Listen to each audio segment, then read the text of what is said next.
Nikola Tesla. Menga ayon haqiqatlar. Toshkent Silk Road Publishing nashriyoti tomonidan 2022-yil nashr etilgan. Ushbu kitob 144 betdan iborat. Buyuk olim va ixtirochi Nikola Tesla ilgari surgan ko'pgina g'oyalarni faqat 21-asrdagina anglab yetishdi.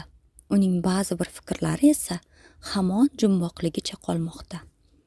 1895-yilda ro'y bergan Tesla tajribaxonasining kulini ko'kka sovurgan yong'in tasodif edimi?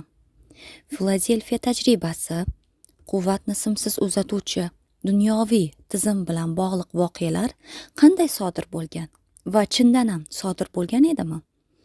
Daho xotiralari uning ixtirolari tarixiga oydinlik kiritibgina qolmay, balki o'zi zamonasidan ilgarilab ketgan bu afsonaviy odamning sirlaridan bizni voqif etadi.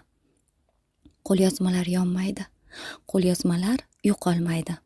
Ushbu kitob sahifalarida Nikola Tesla biz bilan zamonlar osha muloqot qiladi.